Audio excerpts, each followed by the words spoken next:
大家好，欢迎来到我的频道塔罗的第一语，我是 Nico 啊。那我们今天要占卜的课题是：你们近期会有什么爆炸式的突然的那种转变、突破、成就？那在我们面前呢有三组牌，从左到右分别是第一组牌、第二组牌、第三组牌。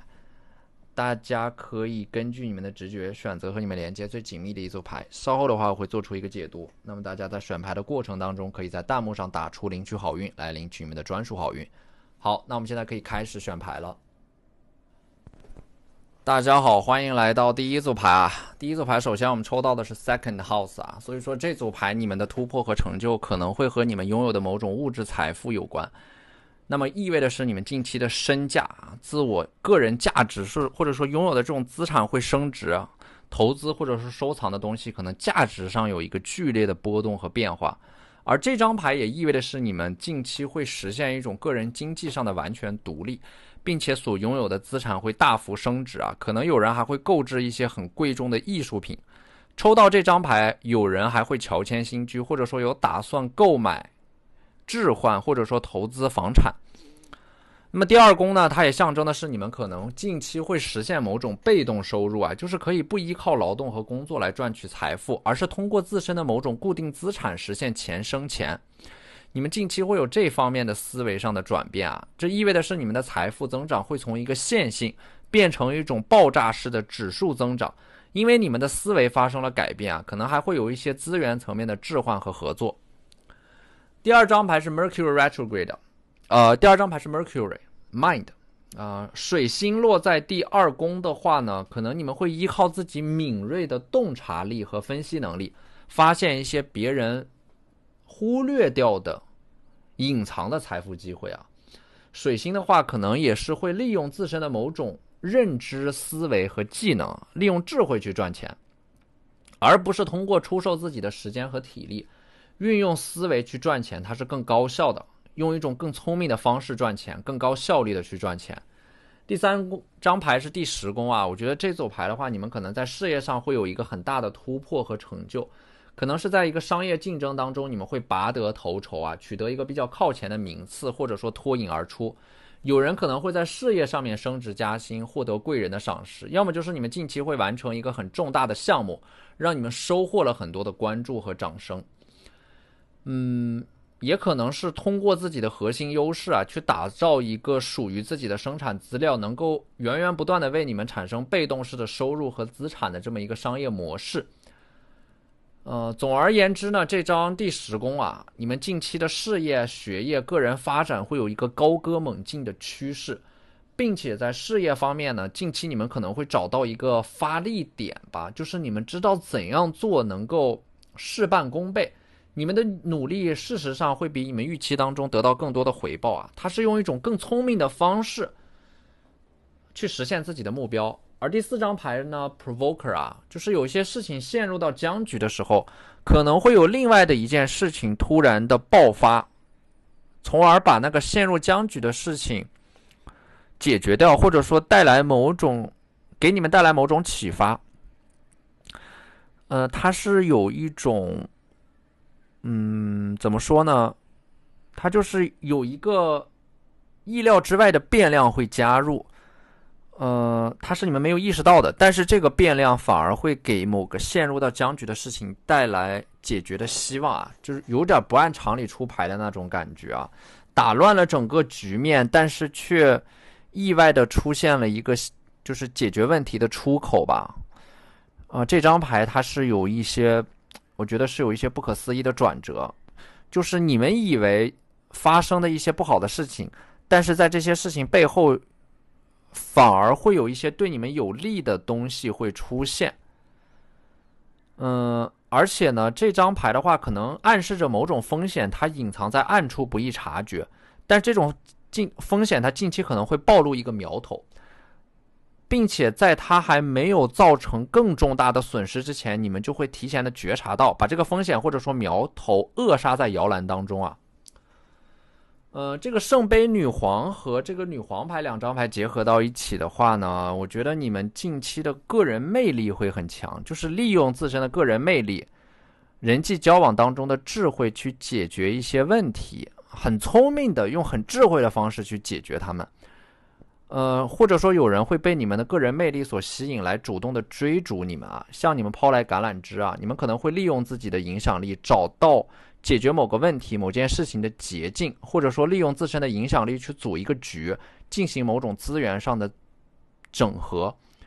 圣杯女皇和女皇的话，我觉得可能有人在近期想要有一种变美的想法，或者说已经在执行了，要么是在减肥，要么是外在容貌上的一些改变，会让可能是通过一些手段来让自己变得更美。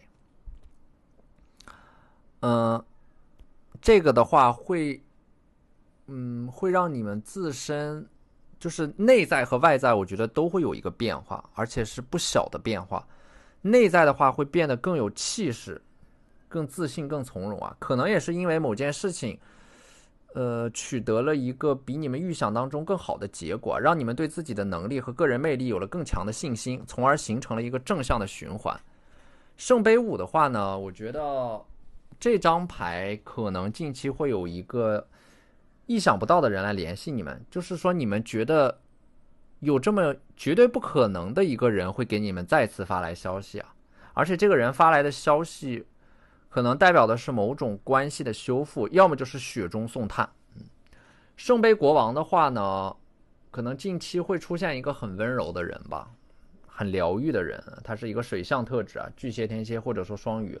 你们和这个人在一起的时候会被他所照顾，或者说被这个人所关注，你们会很享受这种陪伴的感觉，被治愈的感觉。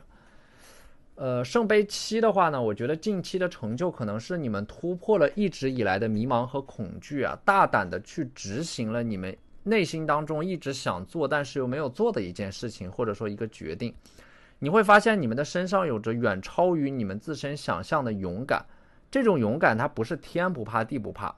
而是即使你们心怀恐惧，但是仍然会勇往直前啊。你们会发现你们比自己想象的要更勇敢，就是勇敢的做出一些决定，勇敢的说不，勇敢的告别，等等等等。就这种近期的是，你们会发现你们比自己想象当中的要勇敢的多。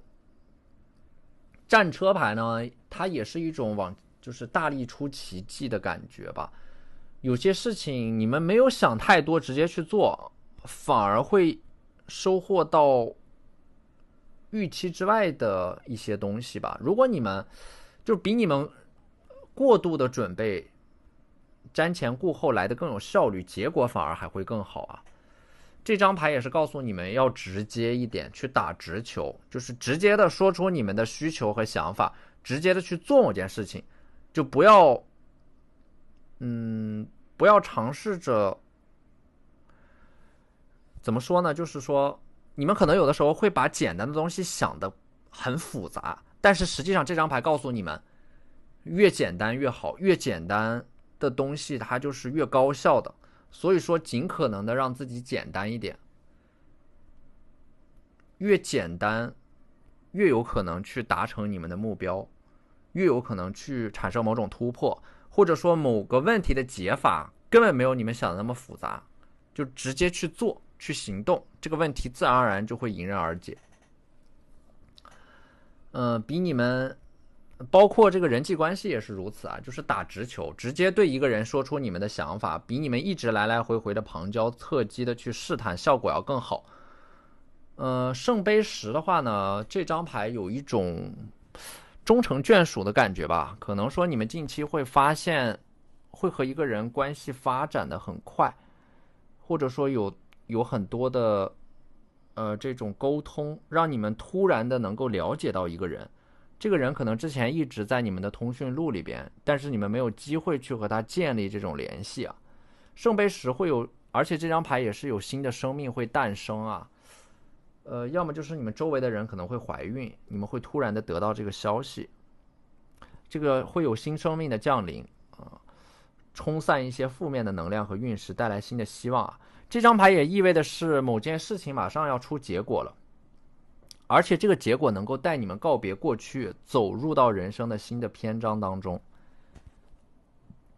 好，那这就是我们这期视频的全部内容了，非常感谢大家的收看。如果你觉得我的视频对你们有帮助的话，可以在我的视频下方留言点赞，或者你们的支持就是我最大的动力。那我们下期视频再见。拜拜。大家好，欢迎来到第二组牌啊。第二组牌我们抽到第一张牌是 Mercury Retrograde 的水逆啊。水逆它是一种阻力吧，这个阻力会在你们完成某件事情的过程当中反反复复的出现，会让你们感觉到阻力重重。所以说在这个阶段可能你们会感觉生活没有希望，找不到方向，或者说很多事情处于一个瓶颈停滞的阶段，很难顺利的进行。这个时候你们内心当中可能也积压了很多的情绪啊，身心疲惫，感觉没有人可以帮到你们，从而产生了更多的怀疑和焦虑。我觉得这张牌出现在这组占卜里边呢，因为这组牌我们的问题是突破和成就，所以说近期这种阻力会被打破，事情的发展可能突然的就变得更顺利了，也说不上来为什么，它可能就是运势再一次的回到了你们这边，命运重新的开始偏爱你们。当你们跨过了这道坎儿以后，就会海阔天空。也有可能是你们已经熬到了某个量变到质变的这个临界点上面了，再往前多走几步就能够跨过那个坎儿。所以说你们现在可能周围包围了很多的声音啊，这些声音在动摇你们，让你们产生焦虑、困惑、害怕、犹豫。但是你们一定要保持清醒啊！就这张牌其实意味的是你们已经在一个量变到质变的转折点上面了。而这张火星啊，它带来的是 force， 它是有一种强制的冥冥之中的力量在推着你们往前走的。这张牌我觉得一个指引就是有一些悬而未决的事情，或者说你们被一些东西给卡住了，近期可能会被某种强制的手段把它解决掉。就是说你们解决不了的问题，有人帮你们解决，或者说有某种更高级别的力量能够帮助你们解决这个问题，你们要做的就是顺势而为。这种更高级别的力量可能是来自于某个贵人，某种行政法律的力量，要么就是来自于一种宇宙它本身运行的规律，帮助你们解决那个问题啊。第三张牌是土星啊，土星的话我觉得它本身代表的是停滞和阻塞，就和这张水逆是不谋而合的。所以说这组牌的你们确实近期在事情上面有一些事情遇到了很大的阻力，感觉被卡住了，或者说在被卡住的过程当中啊，整个人是在不断的被消耗着的一种感觉。这个 truth 呢，它就代表的是你们接下来会触达某件事情、某段关系的核心本质，你们也会因为触达了这些事情、这些东西的核心本质，从而知道自己在哪个阶段。它代表的是那种被隐藏的东西会暴露出来，可能你们会看到某个人他对你们的一个真实的想法，之前是被隐藏起来的，是被伪装的，但是在这段时间你们会看到这个人的真心啊。这张牌我觉得本质是在告诉你们啊，就是说即使你们现在遇到了很大的阻力，但是其实该是你们的还是你们的，它是跑不了的。所以说这张牌的话，有可能你们近期啊会在一些角落里边翻出你们找了很久的东西啊，它就是无意当中会得到一个你们之前找了很久也找不到的东西，失而复得的感觉。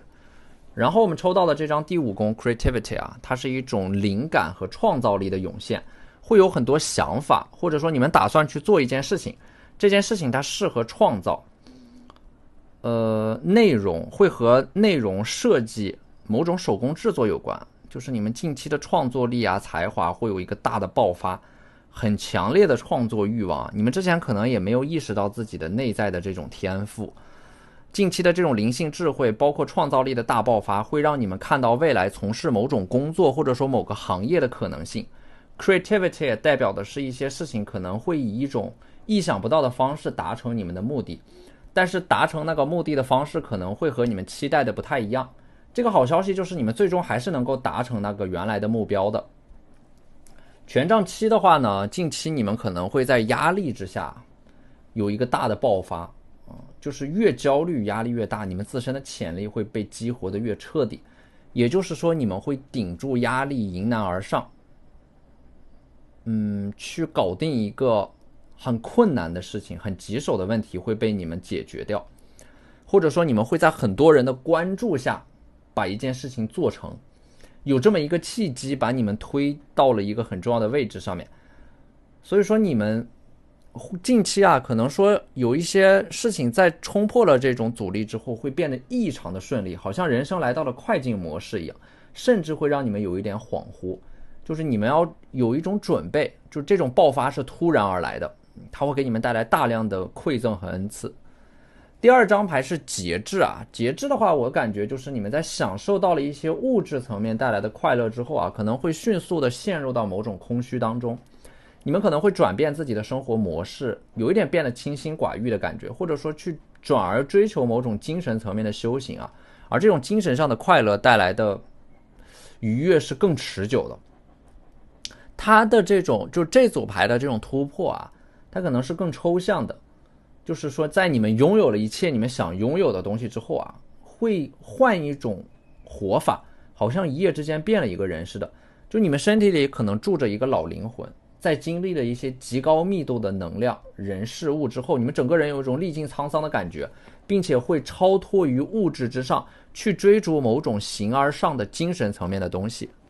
心必侍从啊，我觉得你们可能会重新去开始做某件事情啊，就是可能之前你们有一些事情半途而废，但是你们现在会回过头来重新开始，有一点像是那种穿新鞋走老路的感觉。你们会再回到某条老路上的时候，那种感觉已经和从前不一样了，会有一些新的体验和感悟。这一次你们会冲破上一次让你们半途而废的那种阻力。而太阳牌呢，就说明你们会重新回归到某个团体当中啊，或者说重新找到自己的一种存在感，重新和这个世界建立某种很紧密的连接，或者说和过去的某个老朋友重归于好的感觉。愚人呢，就是从困境当中解脱出来啊，或者说顺利的完成了某件事情，从而感到如释重负。就是说，现在让你们感到焦虑的这些棘手的问题，其实你们最终都能够顺利的把它解决掉啊，就是其实没有你们想的那么难，可能这种难是你们心理层面上的一种设立的阻碍吧。战车牌的话呢，我觉得你们近期人生可能会出现一个新的选择吧，可能好像你们以为一条路要一直走到黑的时候，命运可能会向你们抛来一个橄榄枝，它会给你们人生打开一扇新的大门，让你们看到一种全新的活法和人生不同的可能性。而宝剑骑士呢，我觉得你们会突然的对某件事情变得充满信心啊，就是你们之前可能在某件事情上反复的遭遇挫折和阻力，真正的领悟啊，它需要一种经验重复的必然性啊。当这种经验积攒到一定火候的时候，可能某个外源性的刺激就会让你们和过去的经验产生一种充分的化合反应啊。那么这个宝剑骑士它就是有一种突然开窍的感觉，然后呢，你们会非常清楚自己要做什么，然后去坚定不移的执行那个目标和计划。就这张牌也有一种暗示吧，就是你们个人的事业财运啊，有关于你们个人成长的一切运势都会上升啊，有一种要起飞的感觉。但是在往上走之前，你们可能已经在黑暗当中独自停留了很久了，所以这是一次充分的沉淀和积累之后的再次腾飞。你们可能之前体验过一次这种腾飞，但是由于经验不足啊，可能在风口上起飞又跌落，但是这一次你们会吸取上一次的教训和经验，决心不再重蹈覆辙。所以说这一次的你们会比上一次飞得更高，飞得更远。好，那这就是我们这期视频的全部内容了，非常感谢大家的收看。如果你觉得我的视频对你们有帮助的话，可以在我的视频下方留言点赞，或者你们的支持就是我最大的动力。那我们下期视频再见，拜拜。大家好，欢迎来到第三组牌啊。那么第三组牌的第一张牌是 Six House Routine 啊，第六宫啊。我觉得这张牌代表的是你们近期可能会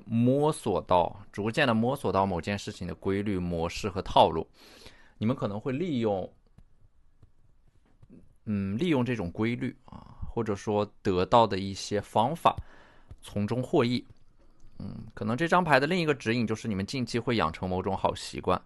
这个习惯给你们带来的好处或者说优势，它是可以被积累的，它是会量变产生质变的。所以说这组牌的突破和成就是和某个好习惯的养成相关的，或者说你们找到了做某件事情的诀窍，发现了其中的规律啊。那么第二张牌呢是 Water Element Sensing 啊，水元素啊。我觉得这种变化吧，可能是一种人生观、价值观上面的突破，就是你们能够真正意义上的做到平常心、顺其自然，可能说放下了必须要得到某种东西、某个人，或者说达成某种目标的执念。这个水元素它是一种很佛系的感觉，它能够接受事物或者说某种关系它本来的样子和状态。这张牌它还有一点韬光养晦的感觉，就是近期的话，有一点像是那种无为而治啊，就不是说你们做的越多收获越多，它是用一种更巧妙的方法走精品路线，用更高质量的工作和学习方法，短时间内拥有更高的投入产出比啊，就是说你们近期会改进自己的工作和学习的方法。这张水元素牌总有一种四两拨千斤的感觉啊。这个水元素的话，我觉得近期你们可能会在艺术啊、审美啊，对于文字、情绪的感知和捕捉变得更加敏锐，能够看到一些别人看不到的东西，或者说会创造出一些很精美的艺术作品。你们自身的这种很敏锐的观察力，也会给你们带来一些对于事物运行发展的一些非常深刻的理解。并且呢，通过敏锐的观察力，可能你们甚至能够主动的创造出一些对于自身发展有利的时间和空间出来。第三张牌呢是 transformation 啊，正在酝酿着某种变化。这张牌的话呢，可能是我觉得看到这张牌，你们首先要做的是把过去丢掉的东西捡起来，就是曾经你们放弃的某件事情，它还没有到一个终局，它还在，就是你们放弃之后，这件事情似乎还是在持续的产生变化。当你们重新关注这件事情的时候，它甚至有可能暗中发生了某种彻底的反转。当你们再次关注到它的时候，可能是重新启动它的一个时机。这也意味着是你们没有关注的那些事情在暗中发生了某种变化，它是对你们有利的。第四张牌呢是 Third House Messages，近期的这个突破和成就可能会和某个消息有关啊，就是因为这个消息而让某件事情发展的趋势产生了重大的变化，让本来对你们不利的发展趋势瞬间反转。就是说一些消息会带来一个趋势的重大转变。所以说呢，不到最后一刻不要轻言放弃，也不要自暴自弃，命运可能会在这个过程当中给予你们某种馈赠、恩赐，让事情发生反转。命运的齿轮是永远都在转动的，你们可能并不知道会在哪一个时刻，这个命运的齿轮转到某个阶段的时候，你们的人生就会出现一个反转啊，就是不要过早的下结论。我觉得这组牌它就是在强调这一点，不要轻言放弃。有一句话叫做乾坤未定啊，你我都可以成为那匹黑马。那我们抽到的这两张牌呢，都是宝剑啊，风象牌啊。风象的能量重的话，我觉得近期你们的突破和成就，它可能会，它会和一些比较抽象的东西有关，比如说思维上的突破、转变、深度的反省，会接受一些新的改变，不会锁死在一件事情上面，或者说你们可能在思维层面上有一种彻底的革新，打破原来的思维模式。思考事情的方法有一点像是那种跳出思维层面的陷阱，从一个负面的循环当中解脱出来。就是说这两张牌的话，你们可能有的时候啊，你们的困境来自于思想层面上的，你们思维层面的认知受到了局限，或者说你们不愿意走出过去，内心当中的某种执念没有放下。所以说近期的话，它并不是那种肤浅的表面上的变化，而是一种深层次的内在的思维、想法、价值观可能正在发生一种根本式的重构。你们底层的这种思维、意识形态、思考问题的方式都会出现一种彻底的改变。结合这张水元素的话，我觉得你们可能会针对自己过去犯过的错误进行某种自我认知层面的大刀阔斧的改革。这两张牌给我一种打破规则、重建人生秩序的感觉。第三张牌圣杯国王啊，水牌的话呢，在人际关系上面会有所改善，甚至是建树。近期你们会发现很容易会结交到新的朋友，可能是由于你们自身个人魅力和个人价值的提升，而且这种社交上面的改善是有利于你们的事业发展的。可能近期你们会找到一个人你们会和他分享你们的生活，你们两个人会有很多的交流，会发很多的消息、语音，甚至是电话沟通。可能说圣杯国王的话，你们还会得到一个长辈的指导吧，言传身教的感觉，能够帮助你们快速的突破某个卡点。愚人牌的话呢，我觉得可能你们现在有一点看不到未来的路在哪里吧，但是呢，这张牌其实就是你们只要往前走，路就会出现。不是你们看到路才往前走，而是你们在走的过程当中才会出现路。它是一种车到山前必有路的感觉。不要担心走了这步没有下一步，你们走了下一步，下步自然会出现。如果你们不迈出这一步那下一步永远都不会出现。星币女皇的话呢，我觉得可能近期你们会收到一些物品吧，很扎实的东西，物质层面的馈赠。比如说收到礼物转账自己的这个账户余额有一个这个数字是在增长和变化的，它呈现出来的是一种向上的趋势。因为星币本身它代表的就是积累、囤积、收藏这张牌我的感觉就是你们可能在某个领域当中正在不断的积累，似乎已经马上就要摸到那个隐形的门槛了。无论是学习一种语言，掌握一种能力，哪怕是打通一个游戏，那个门槛只要你们跨过去了，就是一马平川，会拥有一种脱颖而出的能力。这个星币代表的就是你们这个积累已经到了某种临界点上面了，你们的这个沉淀积累，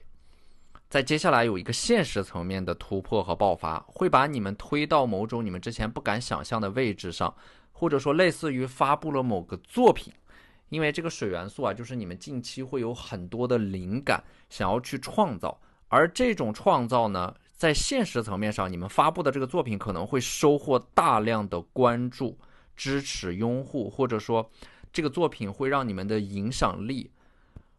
实现一个这种质的变化吧，就是会因为某种作品而受到大量的关注，会让你们有一种受宠若惊的感觉。这个星币的话，其实在不经意间你们已经和同龄人拉开差距了。这种差距的拉开不是源自于你们自身年龄的增长，也不是源自于你们的经验，而是你们不断的对自身进行一种总结、反思和升华的能力，让你们脱颖而出。这张星币的话，就是你们在不断的修正自己的方向，整个人的效率变得越来越高。权杖3的话，你们会提前的在一些事情上做准备，从而拥有某种超前的视野、眼光和先发优势。也就是说，你们近期如果有考试、测试、选拔这个测试和选拔如果它很严格，淘汰率很高，那么你们越早准备，通过这个考试的概率就越大，并且你们就是相对于这个竞争者来说，你们复习的很充分有着非常扎实的基础，能够让你们轻松的通过这个考验。审判牌这张牌呢，因为这组牌我们说的是突破和成就，所以说就这组牌它有一种犹抱琵琶半遮面的感觉，它就是有某种东西在呼之欲出，尤其是你们之前渴望了很久，但是可能总是差一点得到的东西，近期它就会变得唾手可得。它也是你们经历了一些磨难和坎坷之后命运会把你们应得的那个东西呈现在你们的面前。如果你们没有经历那种苦难，直接得到了你们想要的那个东西，它可能就变得没有意义了。恰恰是你们经历了一些挫折和考验，然后这个东西出现的时候，你才能够意识到它们的珍贵。它就是说，审判它就是你们必须要经历一连串的痛苦打击和层层障碍之后，然后命运才能够把这个东西呈现出来。所以审判的话还有一个呢，就是说你们会拥有一种看破生死的能力能够看到某件事情的终点和发展趋势，看到它的本质你们的认知能力会得到一个大幅的提升。我觉得这组牌的话，可能你们一路走来你们的人生比一般人要经历更多的事情，见了更多的人和事，它会成为你们自身的一种宝贵的财富它会渗透到你们的价值观、你们的血液，渗透到你们身体当中的每一个毛孔里边，让你们变得自强且自立，并且对于事物的发展，因为你们本身经历了很多，所以说对于事物有着极其深刻的理解你们身上的那种宠辱不惊的笃定和佛系其实都是你们经历的一件件事情堆砌起来的，这种经历，无论你们做什么事情，都能够快速的看到其本质，然后会让你们上手很快啊，能够快速的切入到行业当中，并且在短时间会比绝大部分人做的都要更好、更完美。好，那这就是我们这期视频的全部内容了，非常感谢大家的收看。如果你觉得我的视频对你们有帮助的话，可以在我的视频下方留言点赞，或者你们的支持就是我最大的动力。那我们下期视频再见，拜拜。